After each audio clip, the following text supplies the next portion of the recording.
Welcome, everyone. I'm really excited to be at this year's summit, more excited than usual, quite frankly. There's been a lot going on.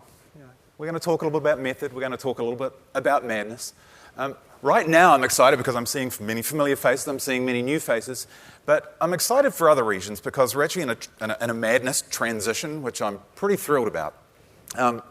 First one is it's time to put some madness to bed. I spent the entirety of my keynote last year wearing this hat. It probably wasn't a great message to send. It has stuck with me for 12 months. I also spent the same keynote talking like a lunatic about marshmallows. That has also stuck with me for 12 months. I'm putting this madness to bed right now, and hopefully we can move on from the marshmallow analogy and do other things. But I'm glad about moving on from other madness as well. This was madness. If you've been living in a hole somewhere and you weren't aware what was going on in Boston, we just broke the record. We did it this week, which is fantastic as long as you don't live here. Now, I think as scientists, this is pretty extreme, right? We've never seen this sort of weather before in Boston. And as scientists, I think we know what we can point to as far as what causes these type of extreme changes, especially in February when things really took off. As scientists, what are we going to point to? Punxsutawney Phil. It's the groundhog. It's the groundhog's fault. That's who did it. Yes, the prognosticator of prognosticators came out on February the 2nd, saw his shadow, and proclaimed there would be 6 weeks more winter. It's his fault. But as it turns out, we're not the only ones. Boston is not the only ones showing some serious hate for our friend Phil. There have been death warrants. There have been arrest warrants. I believe rendition protocols were put forth in some locations around the United States as well. We're all blaming Phil. Rightly so. There's only one problem with blaming Phil. Punxsutawney Phil, when it advances, has been getting it mostly wrong since 1887. In fact, 39% of the time, Punxsutawney Phil has been correct. It turns out that emerging from a hole and looking at your shadow is not a good scientific method for predicting the winter. And yet, we're happy to put these things together. We've in fact gone forward and romanticized our friend Phil by making movies around this. Groundhog Day. I think everyone's familiar with this. This is Bill Murray playing Phil Connors, a meteorologist, who gets caught in Groundhog Day, day after day after day. What happened to our friend Phil? Well, first he realized the situation. He realized his plight. He was waking up on the same day over and over again. There was despair. There was more despair, probably more extreme despair, destructive despair, it's fair to say. After that, he started getting a little bit smarter. He decided he would use this day, use this experience that he was getting over and over again to gather information. Now, when he started, he was gathering information that was not beneficial to anyone except himself, observing day after day the patterns of the movement of a bank truck so he could steal money at exactly the right time. Not exactly a good use of information, but information gathering nonetheless. Eventually, he emerged. He had the epiphany, which allowed him to learn, develop himself, and escape from his plight.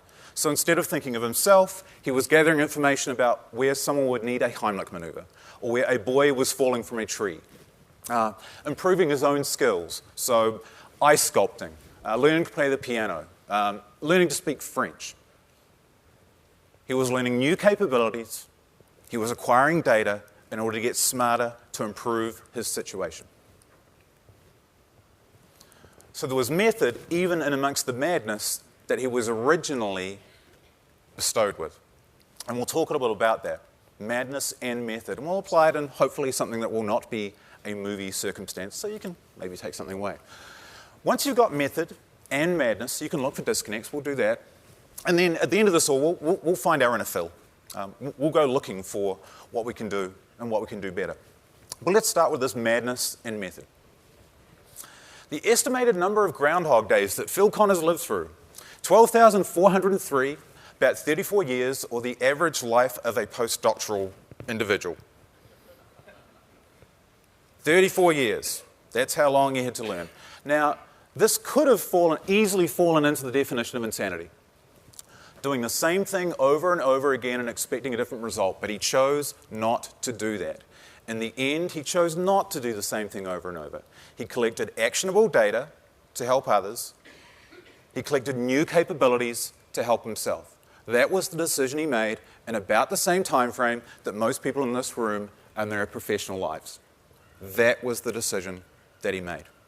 As it turns out, we don't need to rely on fictional examples when we look at method and we look at madness. Here's the method side. This was a study published by a collaboration between Yale and Ohio State universities that looked at child prodigies and looked at specific traits that these child prodigies shared. Turns out that many only had a moderately high level of intelligence, only moderately. They shared some other traits. They excelled in rule-based disciplines. They had elevated AQ scores, unlikely number of autistic relatives, interestingly. But all had working memories in the 99th percentile. All had working memories. Their ability to find information, to store information, and recall information in ways that they could apply in their disciplines was what they were outstanding at. So that's the method side. Is there madness? Clearly, being prodigious, gathering information, and using that information is important. What about the madness side? What can we do with that? Different study.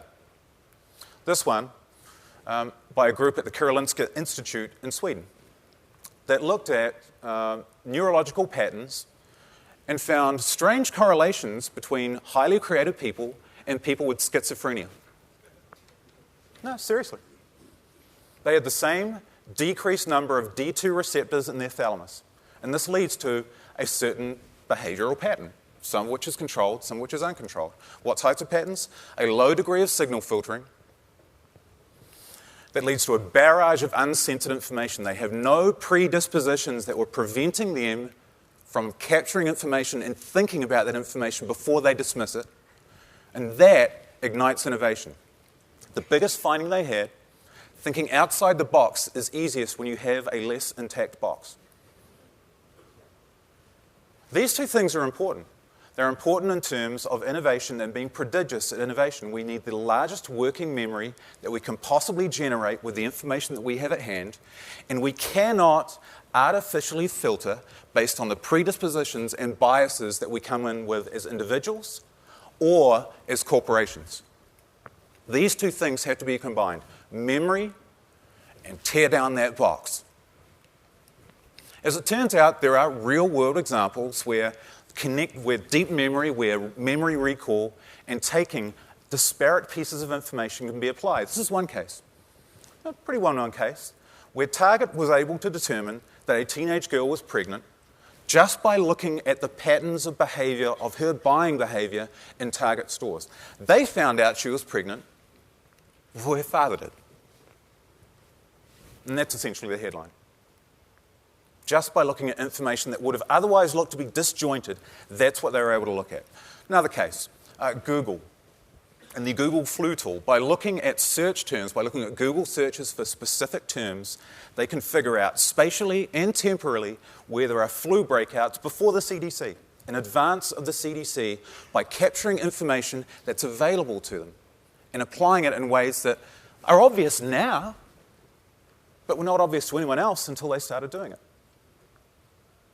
Last case.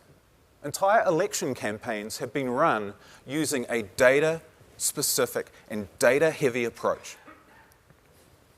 So this particular campaign had 150 data scientists, and their job was to take all the information coming in from the field, segment that information, find correlations within that population that they could then use to design their marketing strategies, to design their advertising strategies, to look at how they should fundraise. And they were able to predict with very high levels of accuracy even the outcome of the election, just by collecting all of this information, by capturing it, segmenting it, tagging it, and by applying the level of analytics that they can bring to this population that they had available to them. Now, these are all B2C environments when you think about it. So the question that we have to answer in this room, can we get this level of insight into the markets that we work in? And especially the markets that we're unfamiliar with, that we need to look into if we're going to grow our businesses. You all know, or you hopefully know, the businesses that you've been operating in for a long time. You should know those exceedingly well. But what do you do about the things that you don't know well? What's the information that you're not filtering, that you're gathering and you're using and you're retaining and deploying to determine all of your innovation processes? That's a question we're going to answer today. But that's the market side. What about the innovation side? Here's a box. Here's a box that will be familiar to many people in this room. This image specifically is taken from a study that McKinsey published looking at the success and failure of innovation in the chemicals and materials industry. But it's a familiar construct to everyone, right? Market familiarity on the vertical axis, technology familiarity on the horizontal axis. And McKinsey looked at chemicals innovations, and what they found was there were certain success rates based on that box, and there were certain timelines to success. And then the question we get, because our clients read this and say, what should we do? How do we get better at this, right? So the question we get is, well, how do we optimize our R&D portfolio based on this being an indication of fact? How do we adjust? It's the wrong question. It's thinking inside the box that's been defined. The question we should be asking is, can't we do better? Really? Is this the best we can do? Are there things that we can learn that allow us to improve upon this performance? Let's think outside the box that McKinsey has designed for us. That's the other part that we'll look at. So we're going to break this into two things. You're going to have to stick with me now. As Dennis might have indicated in his opening address, I'm hitting you with data. Get ready, people. Last year was marshmallows and crazy hats. This year, numbers. So be ready. Market enlightenment and then new business development enlightenment. We'll start with the market enlightenment. Here's a market. This is information that our analytics team already brought into us that captures every single electricity generation, or most electricity generation facilities around the world, aggregated from a range of different sources they had access to. If you're trying to make sense of this, all the little dots represent a generation facility, color-coded by the source of energy that is used, whether it be coal, whether it be gas, solar, wind, hydroelectric, you name it, it's all there. There's a size of dot that indicates how big they are. This is great, really good eye candy, right? Super stuff. Pretty useless right now until we apply some analytics, until we really drill down. Now, other entities have tried to apply analytics in some ways that we're going to make decisions from. So we're in LES Americas, right? So why don't we look at the Americas? This is one construct that's already out there, that's already used. This is put out there and used by the US EPA. It's called the Emissions and Generation Resource Integrated Database, or EGrid. I'm going to say EGrid from now on. What it is, it breaks the United States electricity generation portfolio into 22 individual regions within the lower 48. That's what it's looking at. It works on certain assumptions. It works on everything within each region being homogeneous in terms of the generation assets, and it assumes that there is no exchange of electricity between the 22 regions. These borders are hard borders, right? So, clearly this is an approximation to some degree that you would use if you were just doing a quick assessment. It might have a specific use, provided you weren't making important decisions based on this information. This is language taken directly from the EPA website. Just read that for a moment.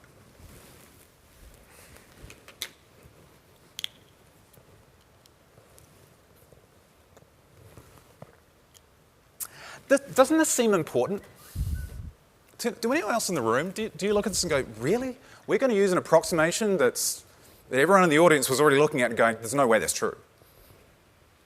And we're going to use that to make some pretty important decisions, and certainly decisions that the EPA is pretty religious about, quite frankly. How can we do better? Let's look inside these EGrid regions. This is each EGrid region broken out by the individual generation assets that sit within that region. And again, color-coded based on the fuel type that's used, whether it be coal, whether it be gas, whether it be wind, hydroelectric. That key down the left-hand side there, it's going to be there for a few pages, so you'll have time to absorb it, right? But that's what we're looking at. It's treating each one of these 22 regions as homogeneous with that specific electricity generation mix. What's reality? Reality is more like this. So this is information that's taken from the analytics asset that we've now brought in-house. This is reality. So this is what, 138 power control authorities. And the blue lines there connecting the different authorities, that's where there's exchange of electricity going on. That's where there's transmission. The size of the blue line, the thickness of the blue line is qualitatively the amount of electricity that's being transmitted from PCA to PCA. That looks nothing like what we've been told to use to make serious decisions about technology that gets deployed to solve some pretty serious problems. Let's focus in on what this all means. You can even see, actually, before I move on, you can even see we've had to go outside the borders of the United States to find some of these assets, right? There is transmission going on across borders, across EGrid borders, and across country borders that are not factored into any model that is being used out there right now. And this model looks more like something we can use to make informed decisions. What sort of informed decisions? Well, why does this matter? Let's look at the Northwest, right? This is one EGrid region, right?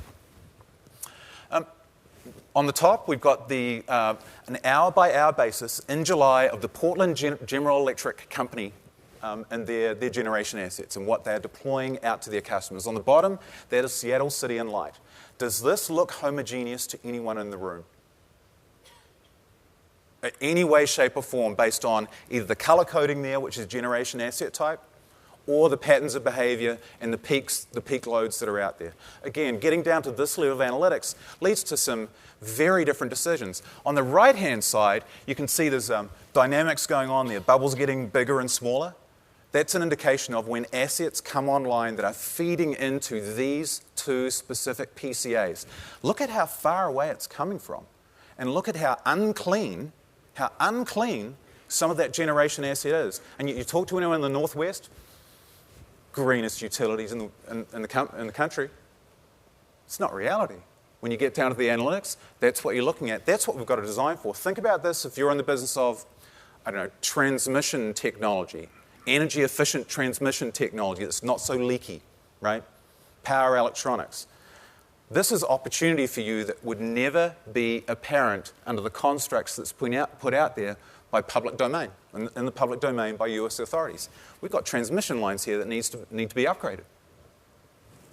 That's what we're looking at.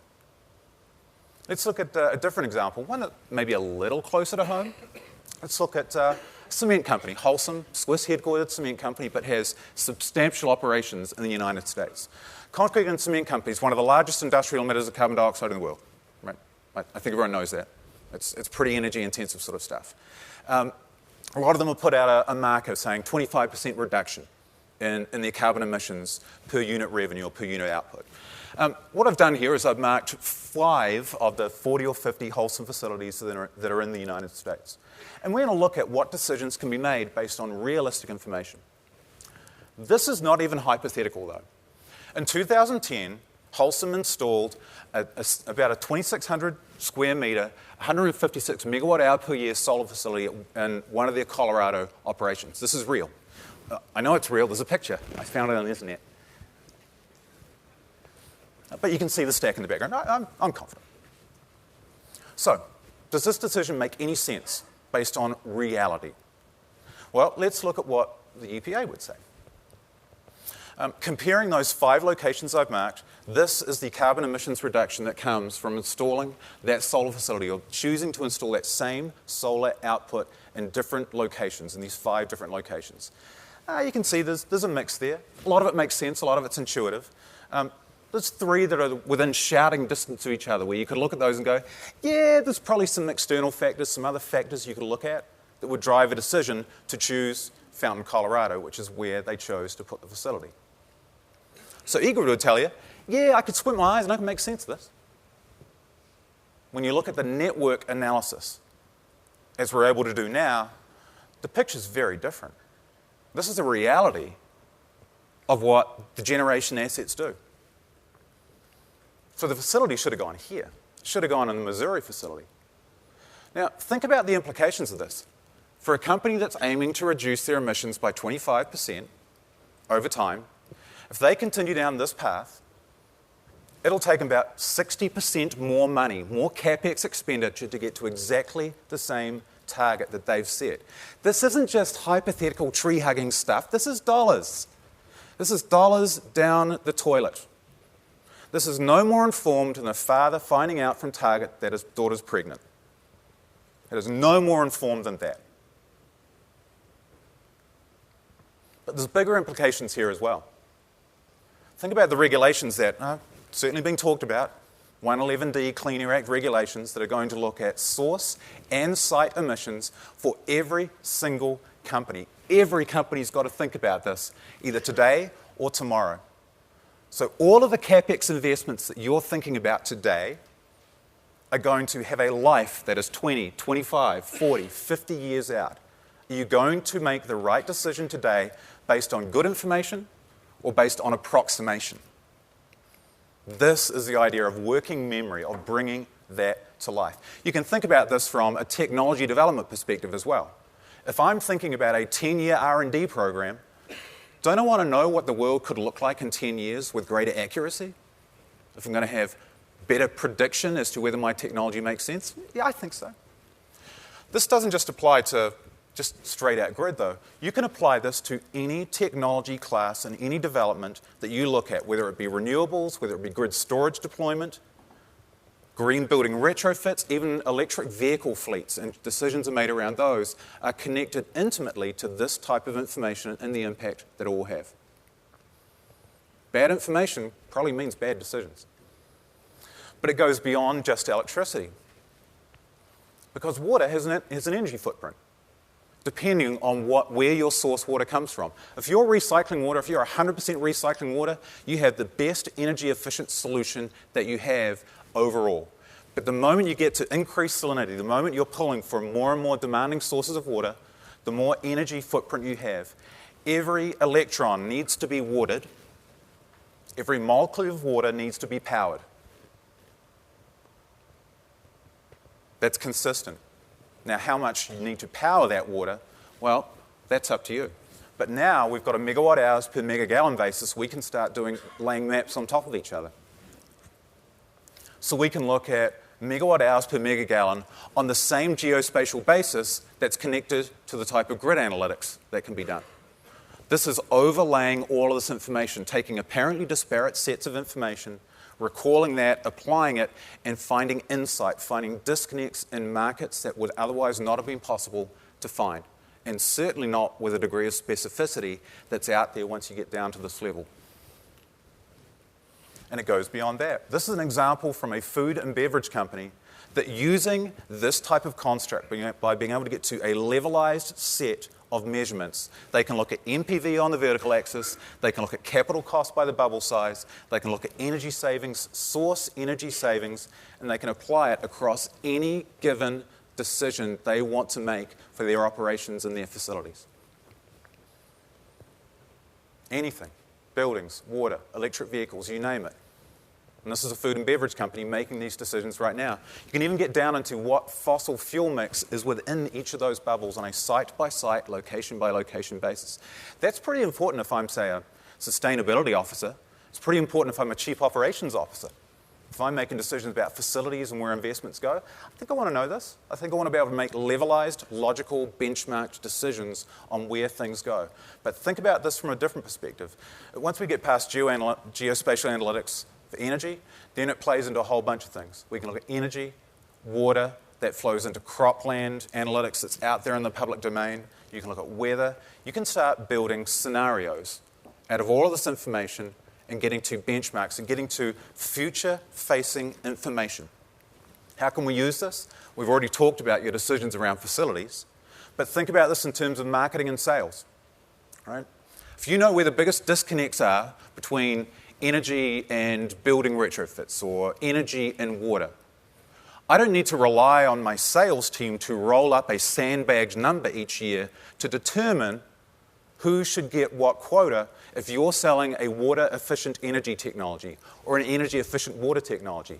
I can take this information and I can tell them exactly what proportion of the growth they should be delivering because the market says they should be able to deliver that type of growth. That's what they're working in. Tell them to go to work. Your marketing operations can be directed a lot more effectively. But most importantly, you can build scenarios out of this from which your innovation platforms and your R&D teams can be directed towards something that solves a genuine future problem. So everyone can play in this space just by aggregating information that you might not have otherwise had access to. All right, that's a lot. I'm only halfway done. We've looked at the market side. We've just talked about innovation and R&D and the decisions that can be made around that. Is there data that's out there that can help us out on the innovation and R&D decision side the same way as there is clearly information on the market side? Let's look at that. We're going to go back to our box. A reminder, everyone knows these numbers. We see these numbers. We get asked to help people with these numbers. We're going to ask, is this the best we can do? But we're actually going to ask a different question as well. This information was based, and this is in the white paper that McKinsey put out. This information is based upon 35 individual chemicals and materials innovations supported by about the same order of magnitude of primary research, right? That's what they're doing. 35 data points, supported by about the same number of interviews. The other question we've got to ask here is, do we even have enough data to make these decisions? Are we making smart decisions based on that data asset that we've been told is the data asset? That's what we're dealing with.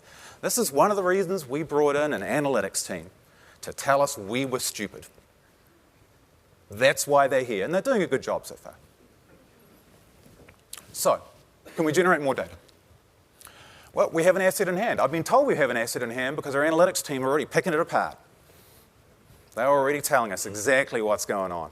We've got about 3,600 individual entities analysed since 2011. We've got clean metrics. We know we're working in markets that are unfamiliar, right? We're working in the top line of that box. This is all startups. They don't have any core assets. They don't have any core markets. This is all new to them. There's no blips. There's no financial shenanigans going on, catching revenue or catching cost in some broader business unit. This is brand new stuff. And there's granularity underneath this, which our analytics team is telling us all about now. So what are we going to optimize for? Money. Pure money is what we're going to optimize for. I think that's good. We're going to use timeline to profitability from the founding date of the startup companies that we're covering. And that's what we're going to use as a proxy. What we're going to do is we're going to take this S-curve, just stylistically, how we're going to get from the bottom to the top, and we need to compress this in some way, shape, or form. We're going to do that one of two ways. You can either compress it and speed yourself up, or you can find the inflection point. Either way, the result's the same. The money spends the same way. So we'll look for that. We'll start by looking up here. How do we speed up? What's the information we can use to get faster? Get used to this construct. This is essentially how we're starting to break out this information, not with the granularity we're going to get to, but with the granularity we have right now. We're breaking this group of companies, these 3,600 or so, into years since their founding date, 0 to 5, 6 to 10, so 5-year blocks. You can see it for yourselves. Vertical axis, proportion of companies that is profitable out of this bucket. And you're all looking at going, so things get more profitable over time? That is insightful. Maybe you should write a white paper on that, right? As things die, things go away. But okay, we're going to get a little more into this, thankfully. Let's start at the start. 17-18% of companies become profitable in this period of time, 0 to 5 years. Remember, operating in markets that they're not operating in already.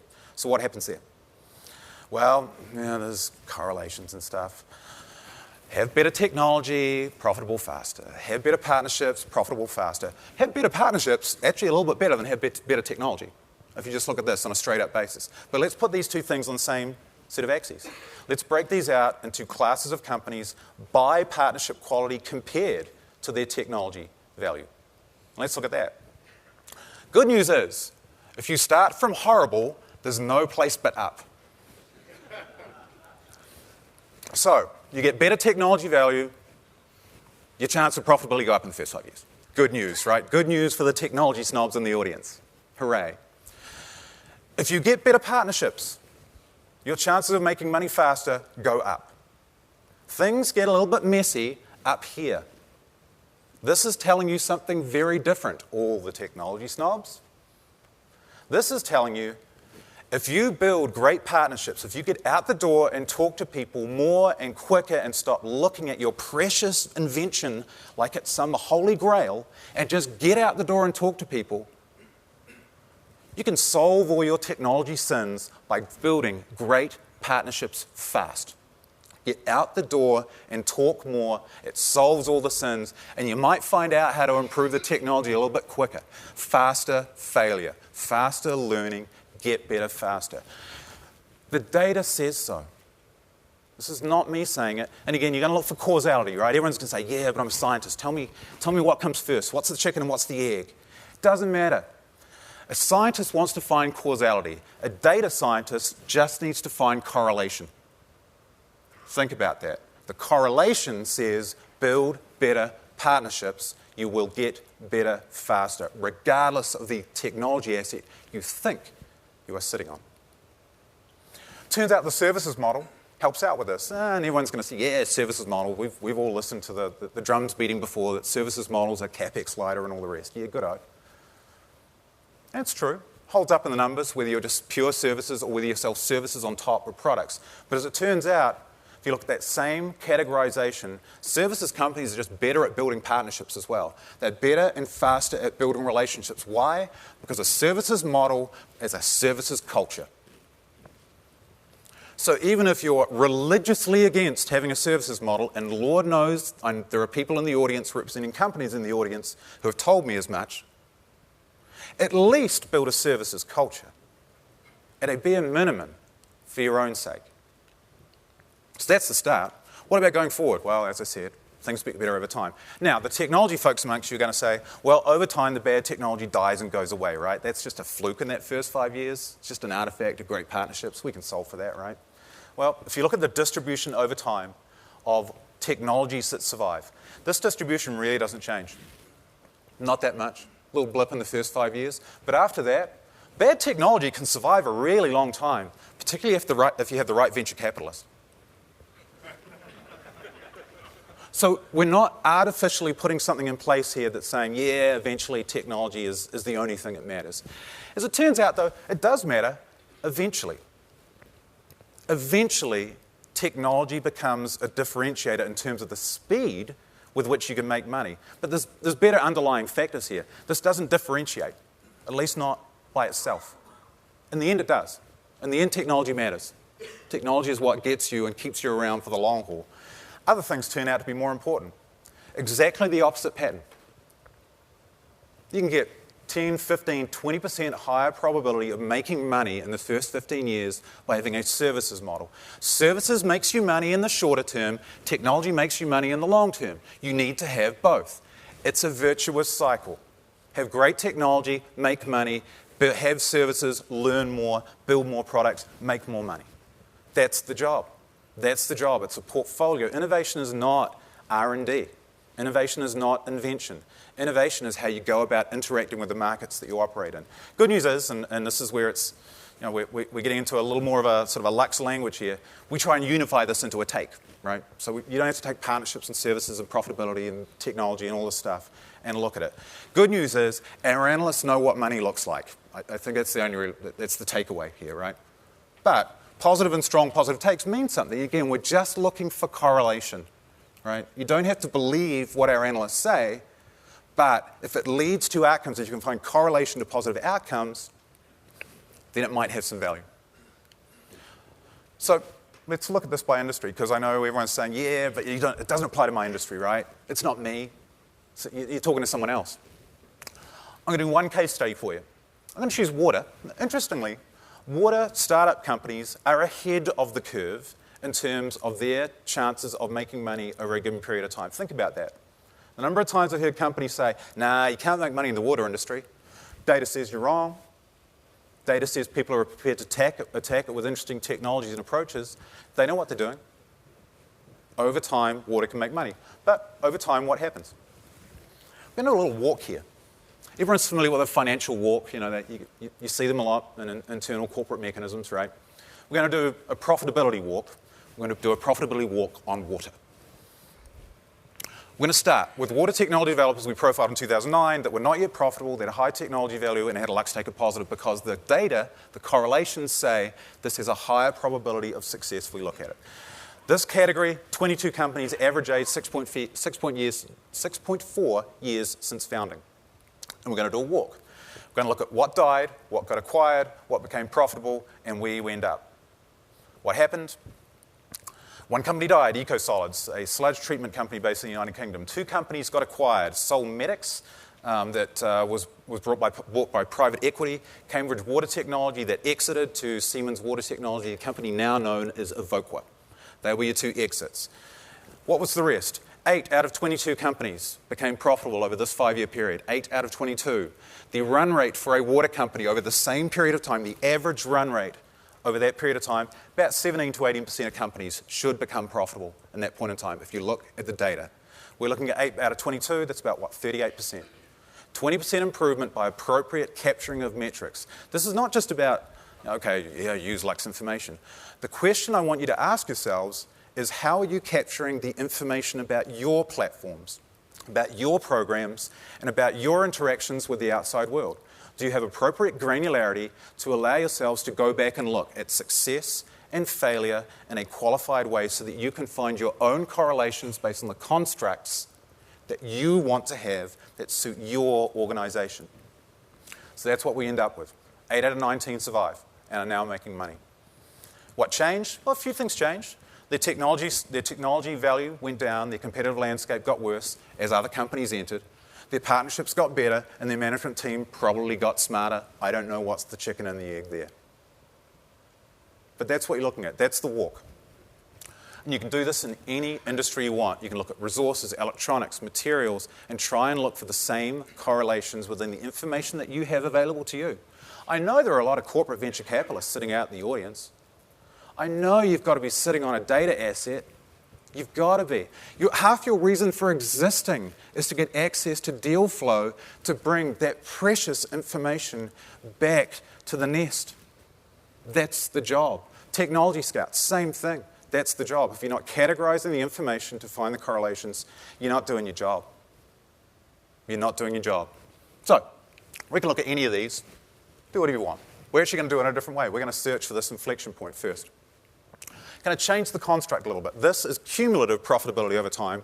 We're going to look at this in terms of incremental profitability over time. So in the first 5 years, 17, 18% become profitable. Next 5 years, an incremental 10% become profitable, all the rest. You get the message, right?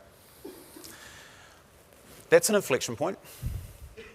I can work there. That's where there's the greatest backlog of stuff that has a chance of moving forward on a faster basis once you get beyond that point. So we can now look for, 6 to 10 years since founding, same metrics as we know provide some increased probability of success.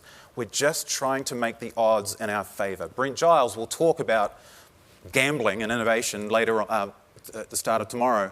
This is gambling. It's just stacking the deck. It's counting cards. That's what we're doing here.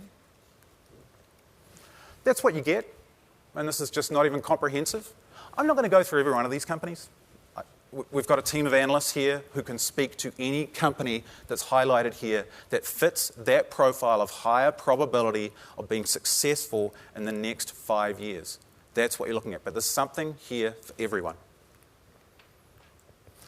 The only exception to the 6 to 10 rule across all of these areas that we looked at was this resources bucket. It's the only one that pushed out to 11, 15 years. What's in the resources bucket? Water, agriculture, and exploration and production. Now, water we've dealt with. Water is the exception. That's just constant growth to money. That's acceleration. No inflection point there. Ag and exploration and production, a little bit different.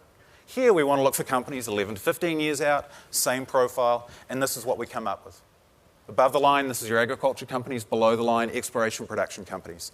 Good news is both Trainer Discovery and Primus Green Energy, their CEOs are at this event. I believe they're speed pitching this afternoon in both cases. So you'll have a chance to hear from them directly. The interesting part of this is no matter what your biases are, no matter what your restrictions are, often your artificial restrictions in terms of business model, there is something here for you to learn and something here for you to do.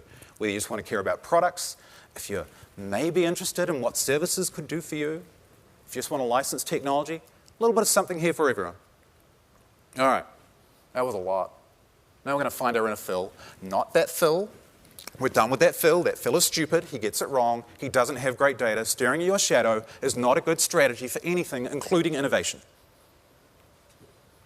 We need better information. if you're going to rely on inappropriate application of market data combined with inappropriate application of technology intelligence from maybe a garden variety venture capitalist, you're going to get it wrong, both in the markets you chase and the technologies that you choose to look at and the solutions you choose to look at.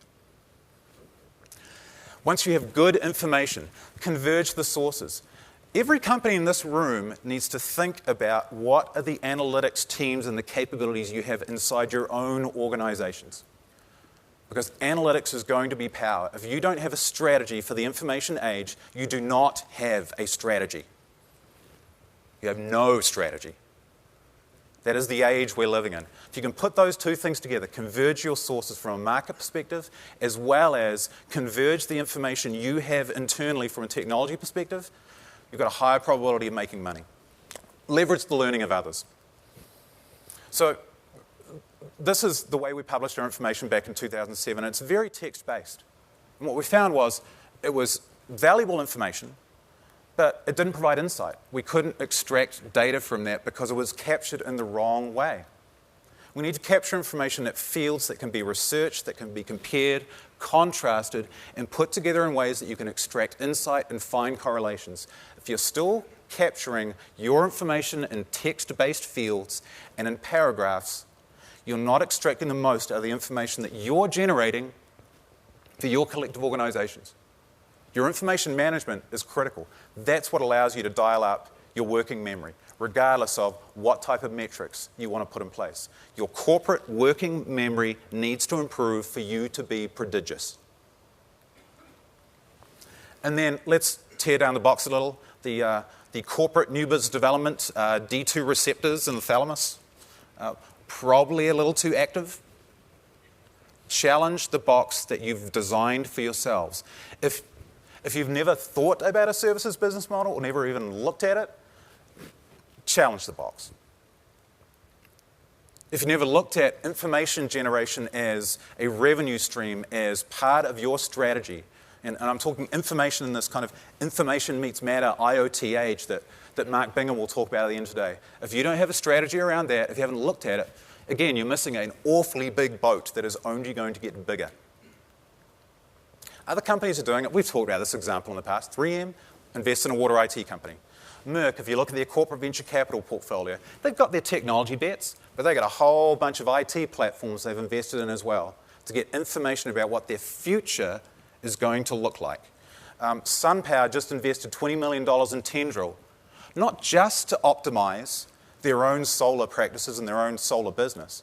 They could have just, licensed the technology for that. No, they invested $20 million to get access to the other activities that Tendril has, to think about how is Tendril interacting with utilities in a way that SunPower could get better information from, better market information from. You can go ahead and acquire it. Under Armour acquired MapMyFitness to get much better, much closer to the underlying traits of their consumers. Monsanto, everyone knows about the large climate corporation purchase they made.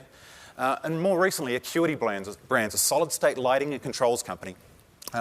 They just bought Distech Controls to give them broader access to other assets in the building and also get access to the background work that Distech Controls is doing on the IT side and on the asset control side. So your mission, if you choose to accept it. At this event, let's tap our working memories, right? Everyone in this room knows something. You can find the person that needs the corporate Heimlich maneuver.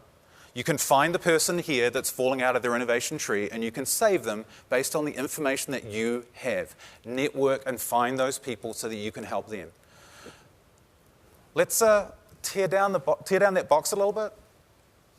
In the next 2 days, what are you going to learn that's different? How are you going to find the things that you haven't talked about before and thought about before from a vast range of different corporate entities and representatives that we have in this room? That's the opportunity you have over the next 2 days.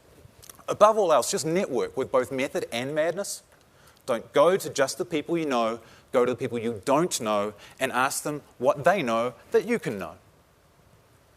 This is the chance for the next 2 days to turn over a new leaf. I'll start here. Thanks for your time, everyone.